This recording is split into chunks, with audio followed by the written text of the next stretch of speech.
सहरांचल अपेक्षा एवं ग्रामांचल मुआ होईछि कोरोना महामारी। यार द्वितीय लहरी सुंदरगढ़ जिलार सहरांचल में तांडव रचिबा परे एवं जिलार ग्रामांचल मुहा होईछि। या प्रशासन चिंता को आहुरी बढ़ाई देछि। गत सोमवार जिलार लहुणीपड़ा ब्लॉक गोपना पंचायत रे गोटे दिन में शताधिक कोरोना पॉजिटिव चिन्हट हेबारु उपजिलापाल निर्देश क्रमे पंचायत तीनोटी गाँ बंधुपड़ा गोपना और हाथीकुजा को कंटेनमेंट जोन भाव में घोषणा कर अन्यपटे जदि देखा आदिवासी बहुल जिला होइथिबारु एबे भी ग्रामांचल आदिवासी संप्रदायर लोकों मध्य अंधविश्वास जो से डाक्तरखाना जाऊनाहांती। टीकार ना शुणिले से भयभीत होइथिबारु टीकाकरण सठिक ढंग से होई पारु नाही। ग्रामांचल में बढ़ी चलिथिबा संक्रमण को देखि केउठी कंटेनमेंट जोन तो आउ केउठी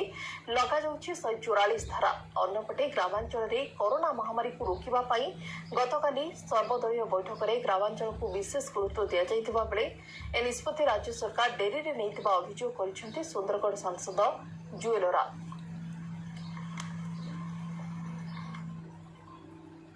कोरोना जो काय विस्तार करछि हमर एप्रोप्रिएट स्टेप निया होछि जो टीएमसी गुडा अछि क्लस्टर लेवल रे प्लस रिसेंटली हमें गोपना पंचायत रे 3टा गाँ को कंटेनमेंट जोन डिक्लेयर करिछु। आउ सेमती आगो को भी जो जगह रे जो गाँ रे बेसी देखा जीवो केसेस से जगह को माइक्रो कंटेनमेंट जोन करके सेटा को केमती कंट्रोल करा जीवो तार व्यवस्था निया जीवो तार उचित पदक्षेप निया जीवो। लोकल लेवल रे जो हमर पीओ हेले कि आरआई माने तांको भी इंस्ट्रक्शन दिया जायछि प्लस जो पुलिस आउटपोस्ट अछि तांको भी पुलिस तरफ इंस्ट्रक्शन दिया जायछि कि तांको केमती फाइन फाइन करके कि जो भी पेनाल्टी कि आईनगत हिसाब रे जो भी एक्ट हिसाब रे तांको ऊपर कार्यानुष्ठान निया जीवो शीघ्र निया जीवो। गाँ जो जानी पारु नांती कोरोना रे जो माइल्ड सिम्पटम्स रहउची देह हाथ बथा मुंड बथा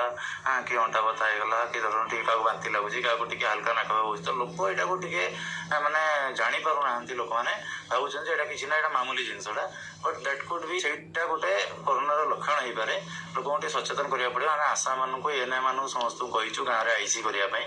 गाँव में रेगुलर आईसी चलानी प्लस आम टेस्टिंग टाक गाँ लेवल रे बढ़े देवा चाहूँ। तेणु जमी पंचायत आम बुल करूँ आम ब्लॉक रे आम गोटे प्लान डेभलप कर 20 तारीख परठू आमर पुणी पंचायत बुलिक आम टेस्ट करूँ लोक आइडेंटिफाई करने एक्टिव केसेस को सर्वदलीय मीटिंग रे डोर टू डोर करा हवा कथा एटा आगुरु होइथिले भलो होइथंत। आपणकर सरकार भी मझिरे ढिला मारिदेले मासे 1.5 मास जो आपणकर वैक्सीनेशन समय है से समय बहुत लोग विभ्रांत करदे नेले नहीं कहले एटा नेबा दरकार नहीं ज्वर होची नाना रकम कथा कहले तो समस्ते वैक्सीनेशन नेबा दरकार अछि डरिया दरकार नहीं एवं